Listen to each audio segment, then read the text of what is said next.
इमाम बुखारी रहमहुल्लाह अवलने बाब जिक्र कई बाबुन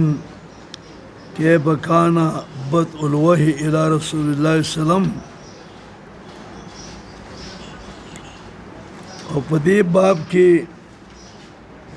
दायो बाब दे और अहादीस और पकी शपक अहादीस दी और ये बाब की शपक अहादीस दी यो बाब दे और बदउल वही बाब ठोलो न मखी का मखी के दो नुक्तम दादा ज़का कि कम अहादीस बुखारी की राजी नुदा वही द जनाब रसूलुल्लाह सल्लम दा वही खफी चौतवाई नु टोल अहकाम वही जलियो वही खफी साबितीगी और देव जना दा बाब मुक़द्दम का बाब बदउल वही बदा यबदा बदअन शुरू द वही वही संग शुरू किया नबी सल्लल्लाहु अलैहि वसल्लम तो जब वही रातला संग बरातला बाब दे सरंग वा शुरू द वही रसूलुल्लाह सल्लम था दा कौल अल्लाह अज़्ज़ा व जल इन्ना औहैना इलैका कमा औहैना इला नूहिन वन्नबिय्यीन मिन बादिही द नबी सल्लल्लाहु अलैहि वसल्लम द वही तशबीह वर्कड़े दा द वही द नूह अलैहिस्सलातु वस्सलाम सरा पदी के देता इशारा दा कि द नूह अलैहिस्सलातु वस्सलाम पर वही की अमर बिल मारूफ और नही अनिल मुनकर दुआना ताता जिकमा वही कीगी तब हम अमर बिल मारूफ और नही अनिल मुनकर दुआना के द नूह अलैहिस्सलाम न मक्के सोना पैगम्बरानू अगई की मुनकरात नौ फ़कत अमर बिल मारूफ हो तो नूह अलैहिस्सलातु वस्सलाम दौर की मुनकरात शुरू नो नूह अलैहिस्सलातु अमर बिल मारूफ को नही अनिल मुनकर को ए नबी स्ताप दौर के मुनकरात दी नो तब अमर बिल मारूफ नही अनिल मुनकर बके इन्ना औहैना इलैका यकीनन मंगता तो वही करला लगा संग मंगा वही करो नूह अलैहिस्सलातु वस्सलाम था और पैगम्बरान था अगी नरुस्ता खजी हदसन हुमैदी खजी हुमैदी चदे वज़मीद हिसरा व पतहीद मिमसरा वोशले निस्बत दे जद आलाता खजी जदागीन हुमैद और दे हुमैदी खपल नुम दे अब्दुल्ला इब्न ज़ुबैर नुम दे वोशले इमाम हुमैदी हदसना हुमैदी قال حدثنا سفيان चे سفيان इब्न उयैना दे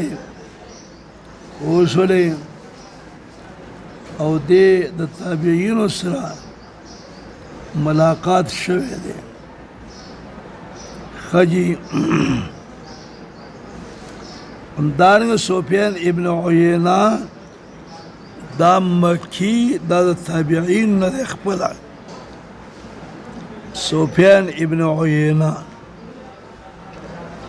दावी हदसना यहया इब्न सईद अल-अंसारी यहया इब्न सईद वोशले दो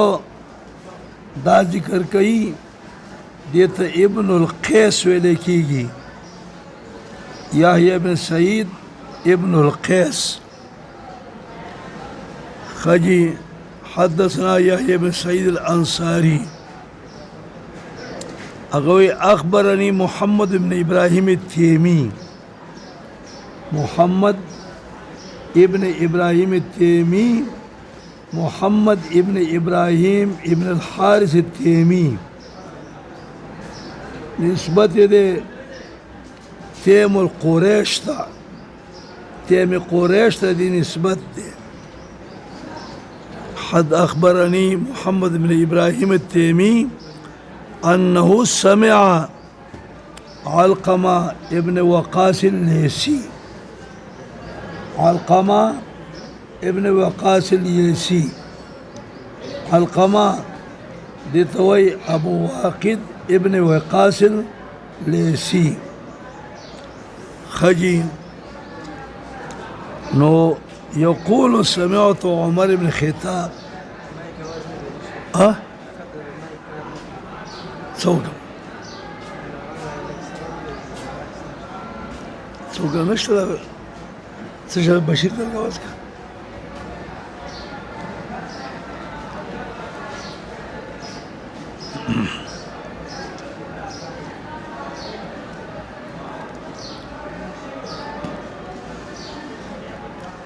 بشیر کته وی आवाज نه کیره دا دغه ده ها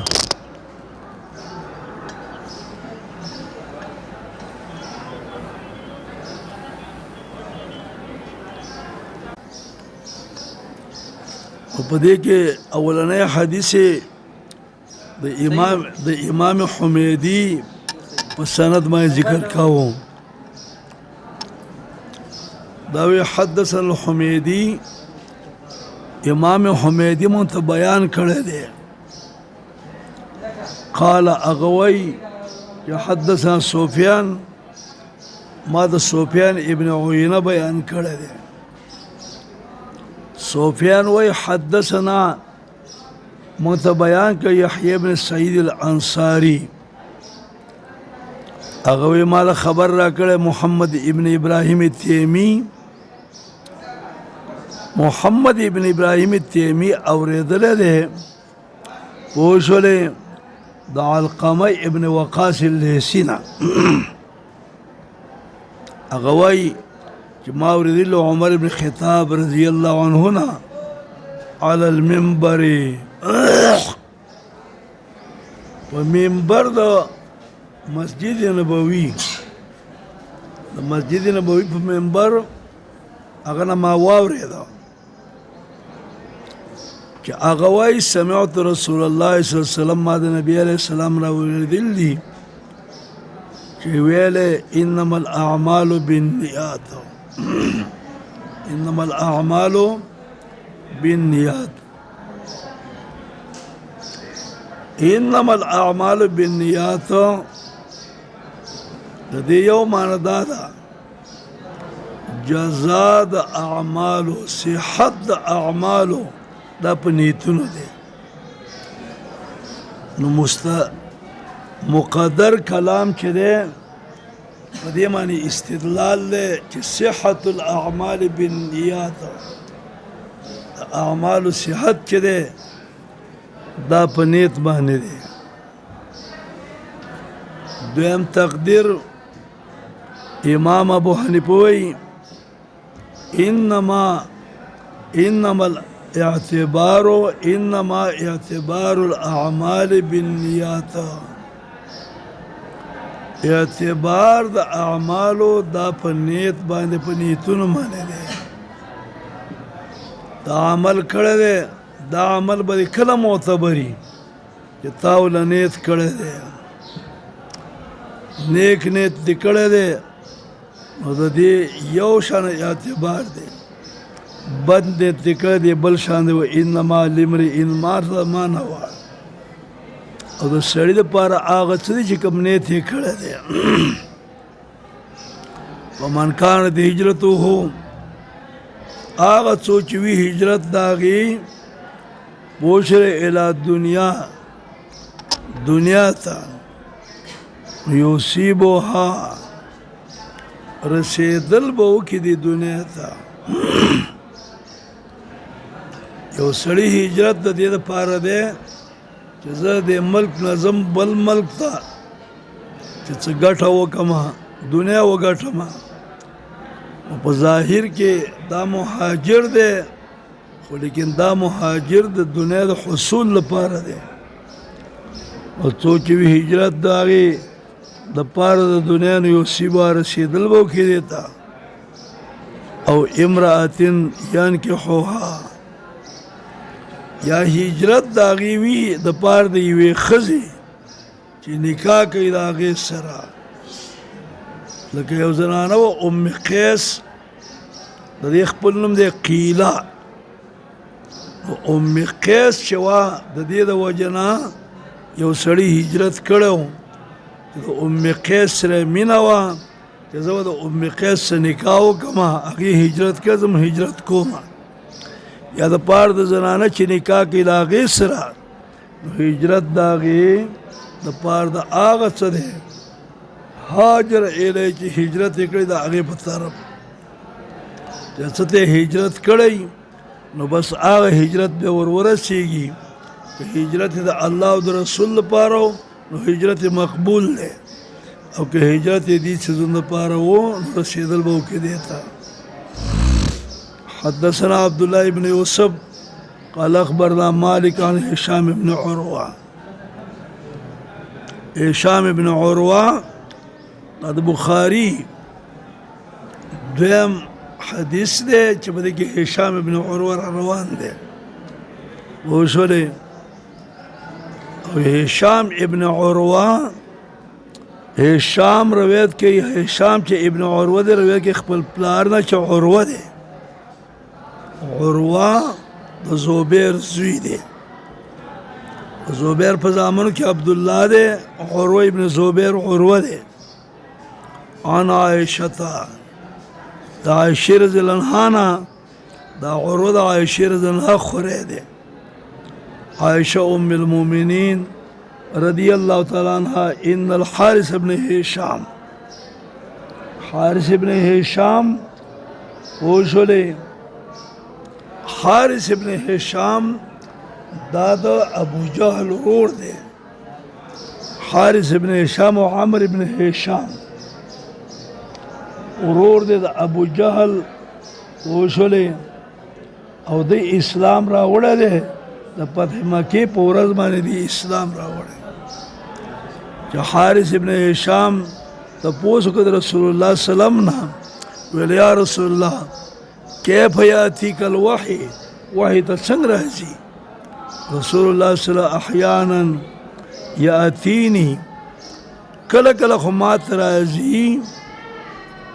مثل سلسلة الجرس پشان د آواز د ګینګړي د غږې لکه غږه چې څنګه غږېږي ګینګړی چې څنګه آواز کوي د اوښ په غاړه یا څه په غاړه کې ګینګړی وي او خوځوي سړی او کړنګ کړنګ کوي. کله کله ما ته وحی راځي په آواز د ګینګړي سره یا اتین راځي ما ته په شان د آواز د ګینګړي د غږې د څاروي په غاړه کې چې کوم ګینګړی کړنګ کړنګ کوي هغې ته جرس وایي. او اشده علی او دا وحی سخت دی په ما باندې لکه داسې راځي خو لیکن ډېر په ما سخت دی. په یبسمو عني جدا شي زما نه پس ما یبسمو په معنی د کټ کېدلو جدا کېدلو سره جدا شي زما نه. خجي وقد وعيت عنه او ما یاد کړی وي عنه دغه ملک نه دغه ملک آواز کې د ګینګړي په شکل باندې وشولې ما قالت چې ویلي. او کله کله راځي یتمثلو لی الملک شکل جوړی ما د پرشتہ رجولن شکل د سړي ما څه خبرې کوي نو ساتم د هغې نه هغه ته چې وایي قوایا عائشة رضی اللہ عنہا ولقد رأيته یقینا ما لیدلی و نبی علیه السلام چې نازلېدله په دې باندې وحی په هغه ورځې سخت یخنۍ کې سخته یخني به وه او وحی پرې راتلله فیبسم عنه جدا کېده به د پیغمبر نه و ان جبینه د هغې تندی چې و لیتفسد عرقا دی به تویوله خولې لره عرق خوله به تویوله من تندی نه به خوله را بهدله حدثنا يحيى بن بوكير قال اخبرنا الليث عن عقيل عن ابن شهاب عن عروه بن زبير دام دي ابن شهاب روایت دي عن ابن شهاب عن عروه بن زبير عن عائشة ام المؤمنين عائشة رضي الله عنها روایت دي چې ام المؤمنين دا انها قالت دی ویلی دی اول ما بدع اول چې شروع شوی وه به په ده سره پوه شولې خبره باندې په دې وحی سره اول ما بدع اول هغه چې شروع شوی وه په دې سره رسول الله صلی الله علیه وسلم من الوحی دا من الوحی دا بیان د بیه د ضمیر دی اول ما بدع من الوحی رسول الله صلی الله علیه وسلم اول هغه څه چې شروع شوی و د وحی نه په نبي صلی الله علیه وسلم باندې هغه کوم چیز و الرؤیا الصالحه فی النوم نیک خوب به په خوب کې به نیک خوب ولیده فکان ولا اراده به نه رؤیا څه لیدل الا جات مگر راتګ به وکړه مثل فلق الصبح په شان د شلېدو د سبا لکه سبا چې وشلېږي او رڼا شي نو دقه شان چې خوب به وله نو سبا به دغه شان رښتیا و ثم حبب الیه الخلا بیا محبوب شوی ته یوازې کېناستل خلا یوازې والی وکانه و اوشه یخلو یوازې کېده به په غار حرا کې غار حرا د جبل ابي قبیس هم وایي غار حرا چې اولنی وحی پیغمبر ته پای کې شوی وه فیتحنس فیه تحنس څه ته وایي فیتحنس فیه په دې کې به عبادت کوو فیتحنسو عبادت به کو په دغه غار کې او تحنس معنی و تعبد اللیالی هغه عبادت د شپو دی د شپو څه عبادت ذوات العدد چې دغه شپې وي خاوندان د شمار قبل ان ينزع مخکې دنه چې راوګرځي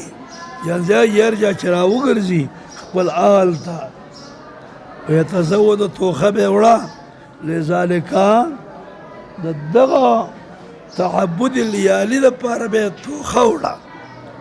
بیا به واپس کېده خدیجې ته بیا به یې توخه وړه په مثل د هغې تر دې پورې چې راغی ته الحق وحی راله کله چې راغله ته وحی او دا په غار حرا کې و نو جاءه الملک فرشته ورته راله ورته ویله اقرأ ولوله نبی علیه السلام وایي ما ورته ویل چې ما نه بقاري زه قاري نه یم قال نبی علیه السلام فاخذني زه یې ونیولم فغتني وما یې زور وکړو حتی تر دې پورې بلغه مني الجهد چې ورسېد ما ته مشقت بیا یې زه هیله کړم ما ته اقرأ ما ورته ویل ما نه بقاري نه یم بیا یې ونې فغتني پټ یې کړم دویم ځل تر دې پورې چې ورسېد ما ته الجهد مشقت بیا یې زه هیله کړم ما ته ویل اقرأ ما ورته ویل ما نه بقاري نه یم قال وی فاخذني زه یې ونیولم پوه شولې وقد فغتني به ما یې زور وکړه درېیم ځل بیا یې زه خوشې کړم راته ویله چې اقرأ ولوله بسم ربك الذي خلق خلق الانسان من علق اقرأ وربك الاکرم برجع را وګرځه په دې وحی باندې په دې کلماتو باندې پوه شولې رسول الله سلام یرجو فؤاده رپیدو زړه د هغه داخل چې په خدیجه بنت خویلد باندې نو ویله زملونې ما پټ کړئ زملونې ما پټ کړئ په جامه کې په زملوه هغه یې پټ کړ تر دې پورې چې لاړه د هغې نه الروع دغه یېره وی ویله خدیجې ته او خبر یې کړه خدیجه په دې خبر باندې لقد خشیتو یقینا زه ویرېدلم په خپل ځان باندې چې ما څوک وژني خدیجه ولا اطمینان ورکوي چې نه ویله خدیجې رضی الله کلا چرې د سنده والله قسم په الله ما یخزیک الله الله ته نه رسوا کوي ابدا چرې ولې انک لتصل الرحم ته د خپلوانو سره صلې رحمي پالي او څوک چې صلې رحمي پالي نو الله یې رسوا کوي نه وتحمل الکله او اوچتې د خلکو څه بوج چې په چا باندې کوم بوج یې هغه اوس اوچتې او تکسب المعدومه او ته کسب کې د ورک شوي څیز چا نه چې شی ورک شي نو ته له کسب کې باندې ته له امداد وسکې وتقري الضيافه او ته میلمه ورکې میلمه ته میلمستوب ورکې میلمه ته وتعینو او ته امداد کې علی نوایب الحق په حوادثو د حق باندې د حق چې کومې حادثې دي پای کې ته امداد کې فانطلقت بوت خدیجة الکبرى نبی علیہ السلام فانطلقت به تلل وکړه په دې سره خدیجې تر دې پورې راته کې په دې سره ورقه ابن نوفل ابن اسد ابن عبدالعزا ته چې دا د تره زوی د خدیجې و وکان عمران یو سړی تنصره دا نصرانی شو د جاهلیت په دور کې ځکه نصرانیت په دغه وخت کې اسلام و نو د عربیت نه نصرانیت ته تللی و وکانو یکتبو الکتاب لیکبه کتاب خط العبرانی معنی الخط العربی لیکبه خط عبرانی خط العربی خط عربی به لیکا یکتب العبرانی یکتب بالعربیه عبرانی خط به په عربی باندې لیکا او دغه چې و او سوریانی خط دا به عبرانی ته اړه او دا لیکبه خط العبرانی عبرانی خط په عربی باندې نو لیکل وکړه انجیل نه انجیل په سوریانی ژبه کې و دا به لیکي بالعبرانیت په عبرانی ژبه باندې ځکه چې تورات چې دا په عبرانی ژبه باندې و ماشاء الله هغه ته چې وغواړي الله چې ویلي کي وکانه شیخا کبیرا او دا ډېر بوډا و قد عمیا یقینا ړوند و نو سوال پیدا کېږي چې ړوند نو لیکلی څنګه کول نو جواب دا دی چې مخکې لیکل کول بیا وروسته ړوند شوی دی قد عمیا یقینا ړوند و وویل هغې ته خدیجې یا ابن عمې ای د تره زوی زما واوره من ابن اخیکه ستا د وراره نه ابن اخیکه لکه مشر سړی کشر ته وراره وایي خپل وراره نه واوره ورقه ورته ویله یا ابن اخي ای وراره ماذا ترى تسینې نو خبر ورکړه هغې ته رسول الله سلم خبر د هڅه چې کوم لیدلی و ورقه ورته ویله هذا الناموس دا هغه فرشته ده ناموس فرشته هغه فرشته نزل الله چې رالیږلی و الله په موسی علیه السلام باندې یا لیتنی ارمان زه چې په دې کې جزان ځوان وې زه په دا وخت کې ځوان وې یا لیتنی ای ارمان چې زه وې ژوندی اذ یخرجک کله تعالی روباسي ستا قوم رسول الله صلی الله علیه وسلم او مخرجهم یدی به ما وباسي هغه نعم راتګ نه کړو سړی قط چری په مثل الله چې تا راتګ کړ پرېسا الا عودیا مگر دشمنی شوی دا هغې سره و یدرکني که چېرې زه راګیر کړم ستا ورځې من هغه ورځ چې تا قوم وباسي او زه ژوندی یم زه به ستا امداد وکړم نصرا معزرا په امداد قوي سره. ثم لم ينشب بیا درنګ تېر نه که ورقه ابن نوفل ان توفیه چې وفات شو وفتر الوحی وحی بنده شوله وحی بنده شوله صورت علق چې نازل شو نو صورت علق نه وروسته وحی بنده وه نو بیا وحی کلاو شوله. خجی قال ابن شهاب وای ابن شهاب زهری چې مالا خبر راکړه ابو سلمه ابن عبدالرحمن چې جابر ابن عبدالله انصاری قال دا وهو يحدثو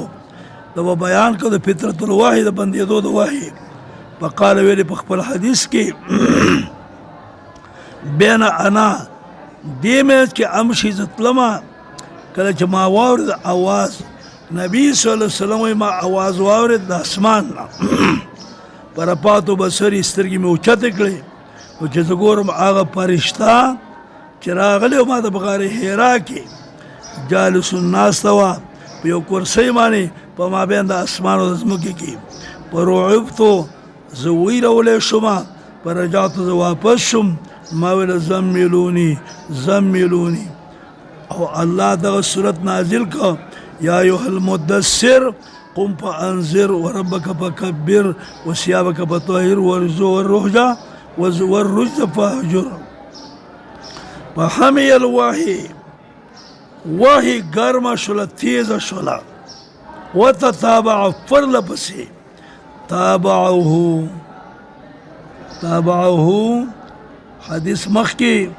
حدثنا عبدالله ابن یوسف نو تابعه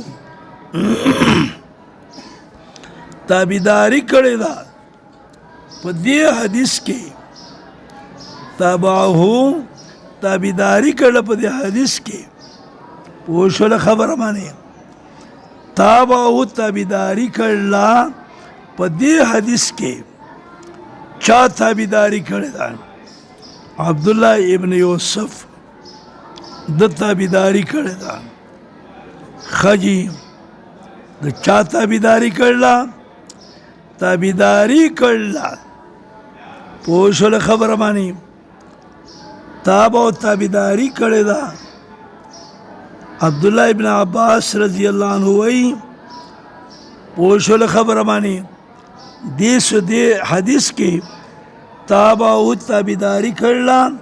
عبدالله ابن عباس وی په تفسیر د دې کې څنګه وی کہ تابعه تابیداری کړله د دې عبدالله ابن یوسف او ابو صالح تو تتابع وحی تیزه شوله مانا پرله پسې شوله او تابعه تابیداری کړله د ضمیر د تابعه راجع دی یحیی ابن بوکیر ته اگر حدیث په اول سر کې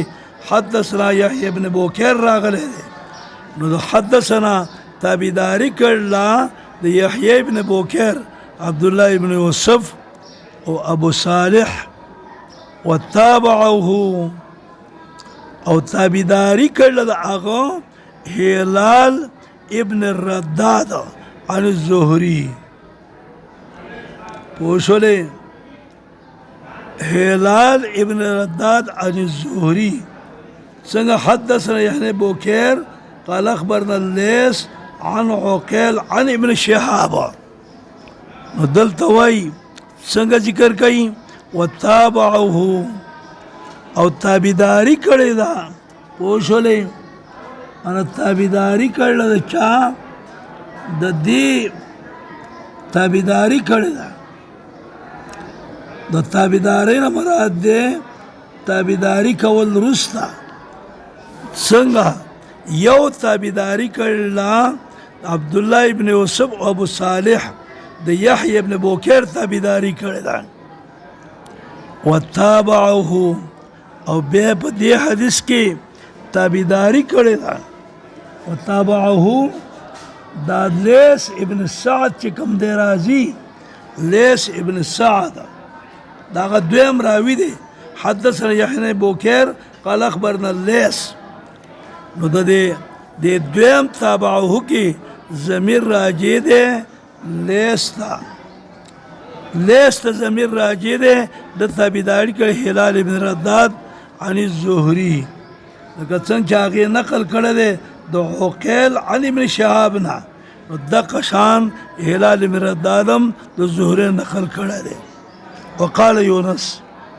ویل دی یونس او معمر بوادروه د فؤادوه په ځای باندې ترجو په فؤادوه نو ترجو په بوادروه رپېدو هغه غوښه د اوږې او د څټ په منځ کې د اوږې او د څټ په منځ کې چې کومه غوښه ده هغې ته بوادر ویلی کېږي نو مخکې حدیث راغلی و چې ترجو په رپېدو څه رپېدو فؤادو زړه د هغې نبي صلی الله علیه وسلم زړه چې و دا رپېدو ترجو په فؤادو او په دې حدیث کې الفاظ رال چې ترجو په بوادروه رپېدو هغه غوښه د څټ او د اوږې مخکې تېر شو په دویمه کرښه کې ترجو په فؤادوه رپېده زړه د هغې او دلته وایي ترجو په بوادروه رپېدو هغه غوښه د اوږې او د څټ